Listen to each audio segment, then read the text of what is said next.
नमस्कार, मैं हूं भरत DNU झारखंड में आपका स्वागत है। खबरों की ओर बढ़ने से पहले एक नजर सुर्खियों पर।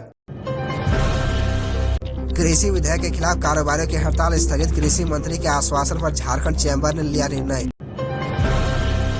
श्रेया कुमारी की याचिका पर हाईकोर्ट में हुई सुनवाई, अदालत ने नियुक्ति को लेकर JPSC से मांगा जवाब। गवर्नर CP राधाकृष्णन पहुंचे भगवान बिरसा मुंडा की जन्मस्थली बोली हाथू बिरसा वंशजों से मिले। सांसद खेल महोत्सव विजेता खिलाड़ी हुए सम्मानित, समापन समारोह में शिरकत करेंगे राज्यपाल CP राधाकृष्णन। अब चलिए जानते हैं झारखंड की बड़ी खबरों को विस्तार से। कृषि विधेयक के खिलाफ कारोबारियों की हड़ताल स्थगित, कृषि मंत्री के आश्वासन पर झारखंड चैम्बर ने लिया निर्णय। झारखंड राज्य कृषि उपज और पशुधन विपणन विधेयक 2022 के खिलाफ कारोबारियों की हड़ताल स्थगित कर दी गई है। कृषि मंत्री बादल पत्रलेख और मुख्यमंत्री के सचिव विनय चौबे का सकारात्मक आश्वासन मिला है। इसके आलोक में हड़ताल स्थगित करने का निर्णय लिया गया है। चैम्बर अध्यक्ष किशोर मंत्री ने कहा कि इस विधेयक के प्रभावी होने से कृषि आधारित उद्योगों व व्यापार जगत एवं गरीबों के बीच भ्रष्टाचार का बोलबाला बढ़ जाएगा। इस दौरान प्रतिनिधि मंडल ने शुल्क को शून्य करने की बात कही। इस पर कृषि मंत्री बादल पत्रलेख ने वायदा किया कि झारखंड चैम्बर की सभी मांगे मानी जाएगी, बिना चैम्बर की सहमति के नियमावली नहीं बनाई जाएगी। श्रेया कुमारी की याचिका पर हाईकोर्ट में हुई सुनवाई, अदालत ने नियुक्ति को लेकर JPSC से मांगा जवाब। झारखंड हाईकोर्ट के जस्टिस आनंद सेन की अदालत में 7वीं JPSC परीक्षा में सफल होने के बाद भी मेडिकल टेस्ट नहीं लिए जाने को लेकर दाखिल याचिका पर सुनवाई हुई। सुनवाई के बाद अदालत ने JPSC से जवाब मांगा है। इस मामले में अदालत ने मौखिक रूप से कहा कि तकनीकी आधार पर किसी को नियुक्ति से वंचित नहीं किया जा सकता है। मामले में अगली सुनवाई 2 सप्ताह बाद होगी। इस संबंध में श्रेया कुमारी तिर्की की ओर से हाईकोर्ट में याचिका दाखिल की गई है। सुनवाई के दौरान वरीय अधिवक्ता अजीत कुमार ने अदालत को बताया कि प्रार्थी ने 7वीं JPSC में सफलता प्राप्त की है। उनके दस्तावेज का सत्यापन करते हुए साक्षात्कार के लिए बुलाया गया, लेकिन साक्षात्कार पत्र या विज्ञापन में मेडिकल टेस्ट की स्पष्ट जानकारी दी गई थी। प्रार्थी ने साक्षात्कार होने के बाद आयोग की ओर से निर्धारित तिथि को पहुंची, लेकिन उनका मेडिकल टेस्ट नहीं लिया गया।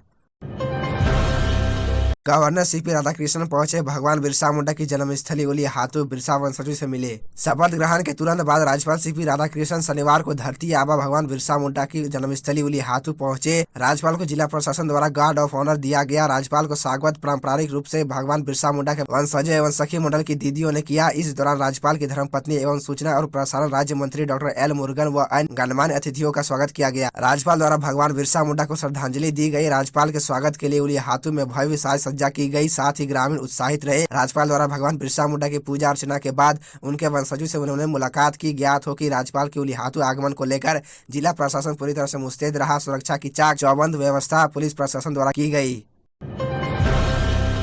थोक मंडी में हड़ताल का असर, महाशिवरात्रि पर महंगे मिले फल, 1.5 गुना अधिक दाम पर बिके सेब, केला और संतरा। कृषि बाजार समिति में हड़ताल से खुदरा बाजार में फलों की कीमतें बढ़ गई है। एक सप्ताह पहले खुदरा बाजार में जो केला 30 रुपए दर्जन था, वह शनिवार को 40 से 50 रुपए बिका। सेब भी 80 से 100 रुपए प्रति किलोग्राम से बढ़कर 140 से 150 रुपए का हो गया। पूजा और व्रत में उपयोग में लाए जाने वाले अन्य फलों की कीमतें भी महज 3 दिनों में 1.5 गुना हो गई है। अंगूर का भाव हड़ताल के पहले थोक मंडी में 40 से 50 रुपए प्रति केजी था और खुदरा बाजार में यह 80 रुपए था, लेकिन 3 दिनों में ही यह 100 रुपए को पार कर गया। गौरतलब है कि थोक कारोबारियों ने 2% बाजार शुल्क के खिलाफ 15 फरवरी को हड़ताल शुरू की थी। 3 दिनों से खाद्यान्न की आवक पूरी तरह से बंद है और फल भी पहले के ऑर्डर के ही आए हैं। अब थोक फल मंडी में आवक लगभग ठप है। रांची एयरपोर्ट पर ऑटो की एंट्री बंद, रांची के बिरसा मुंडा एयरपोर्ट पर अब ऑटो की एंट्री नहीं हो पाएगी। इस संबंध में एयरपोर्ट प्रबंधन ने आदेश जारी कर दिया है, जिसके अनुसार एयरपोर्ट की पार्किंग में ऑटो की एंट्री नहीं होगी। अब सिर्फ पैसेंजर लाने वाले ऑटो ही टर्मिनल में एंट्री कर पाएंगे और वहां से सीधे आउट हो जाएंगे। पार्किंग में खड़े होकर पैसेंजर ले जाने की सुविधा खत्म कर दी गई है। अब ऑटो वालों का टर्मिनल के बाहर ही पैसेंजर का इंतजाम करना होगा। बता दें कि एयरपोर्ट के अंदर पैसेंजर को लेकर ऑटो वाले अक्सर लड़ाई करते रहते हैं। इससे पैसेंजर को भारी परेशानियों का सामना करना पड़ता है। इस संबंध में शिकायतों के बाद एयरपोर्ट प्रबंधन ने पार्किंग में ऑटो की एंट्री पर रोक लगा दी है। टंडवा के अम्रपाली कोल परियोजना में टेरर फंडिंग पार्ट 2 अवैध वसूली का अखाड़ा बनता जा रहा है। टंडवा CM तक पहुंची शिकायत। चतरा के टंडवा में अम्रपाली कोल परियोजना में ट्रकों से अवैध वसूली का कार्य तेजी से फल फूल रहा है। इसे रोकने वाला कोई नहीं है। मामले की शिकायत स्थानीय पुलिस से लेकर गृह विभाग तक की गई, लेकिन अब तक कोई कार्रवाई नहीं हुई। अवैध वसूली को लेकर यह परियोजना एक बार फिर से चर्चा में है। मामले की शिकायत अब CM हेमंत सोरेन तक पहुंची है। हालांकि CM की तरफ से अब तक संबंधित अधिकारियों या गृह विभाग का कोई निर्देश नहीं मिला है। अम्रपाली परियोजना में बैरियर नंबर 1 से रोजाना करीब 500 ट्रक गुजरते हैं। इन ट्रकों से रंगदारी के नाम पर करीब 500 रुपए वसूली भी की जाती है। सांसद खेल महोत्सव विजेता खिलाड़ी हुए सम्मानित। समापन समारोह में शिरकत करेंगे राज्यपाल सीपी राधाकृष्णन। सांसद खेल महोत्सव के दूसरे दिन शनिवार को खेलगांव में एथलीट एवं लॉन्ग जंप में प्रतिभागियों ने अपनी प्रतिभा दिखाई। सभी विजेताओं को मेडल देकर सम्मानित किया गया। रविवार को समापन समारोह के मुख्य अतिथि राज्यपाल सीपी राधाकृष्णन होंगे। दोपहर 2 बजे खेल समारोह संपन्न होगा।